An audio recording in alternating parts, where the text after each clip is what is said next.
50 ભરતીઓ પડી છે। એમાંથી પહેલા તો એપ્રિલ 2023 જ્યારે આની ભરતી પડી છે, મે મહિના સુધીમાં એના ફોર્મ ભરાયા। પહેલા એક્ઝામ લેવાની હતી ઓક્ટોબરમાં, જે પોસ્ટપોન્ડ કરી અને એના ઘણા સમય પછી 17 ડિસેમ્બરે એક્ઝામ લેવામાં આવી, જેનું રિઝલ્ટ 5 જૂન 2024 આવ્યું।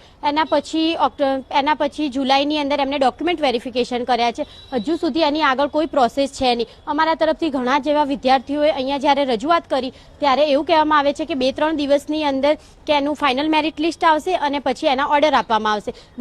છેલ્લા મહિનાથી દર અઠવાડિયે આ રીતની પ્રોસેસ ચાલે છે, બધા સેમ જવાબ આવે છે। અમે આરોગ્ય મંત્રી ઋષિકેશ સર સાથે બી વાત કરી છે, એમનો બી એવું કહે છે કે એનું સંસ્થાનું છે, સંસ્થા એવું કહે છે કે ગૌણ સેવાનું છે, કોઈ જવાબદારી લેવા તૈયાર નથી। અને પહેલા તો કે અહીંયા જ્યારે અમે પૂછીએ છીએ 650 ત્યારે એવું કહે છે કે અમે 200 બી લઈએ, જે રીતે અમારી જરૂરિયાત। એવું નથી કે અમે 650, અહીંયા કેટલા વિદ્યાર્થીઓ છે જે લોકો જોબ છોડીને આવ્યા છે, કેટલા લોકોએ રિઝાઇન મૂકી દીધું છે, બધા ગુજરાતના ઘણા બધા અલગ અલગ જગ્યાએથી આવ્યા છે, જ્યાં કોઈને કોઈ નિરાકરણ મળતું નથી। અમે અહીંયા વિચારીને આવ્યા છે કે અમને કોઈ જવાબ મળશે। હંમેશા પેરેન્ટ્સ અમારા ઘરે રાહ જોવે છે કે આજે આવ્યું, આજે અમારા તરફથી કોઈ એમને કોઈ સારો એવો જવાબ મળતો નથી। બિલકુલથી, એટલે કે આ તમામ જે યુવાનો છે તેઓ ક્યાંક ને ક્યાંક કંટાળેલા જોવા મળી રહ્યા છે। આપણી સાથે અન્ય છે, તેમની સાથે પણ વાત કરીશું। આપ શું કહેશો, કેટલા સમયથી આ પરિસ્થિતિમાં આપ જીવી રહ્યા છો? કારણ કે પોતાનું જે પરીક્ષા છે તે પાસ કરી, મહેનત કરી, તેમ છતાં નિષ્ફળતા જોવા મળી રહી છે સરકારના કારણે, શું કહેશો?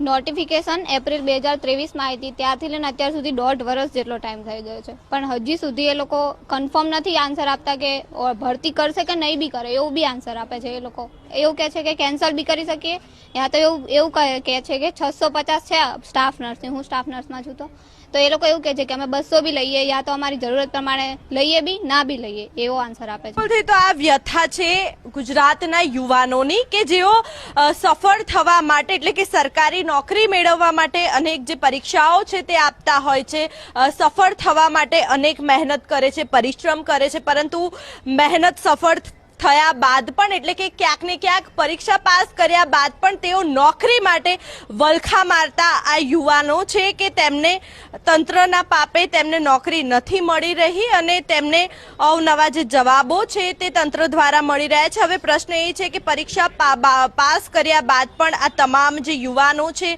તેમને રોજગાર કેટલા સમયમાં મળશે, તે સૌથી મોટો પ્રશ્ન સામે આવી રહ્યો છે। કેમેરામેન વિજય સાથે માનસી પટેલ, ગુજરાત ફર્સ્ટ, અમદાવાદ। ભરૂચમાં શાળાએ જતા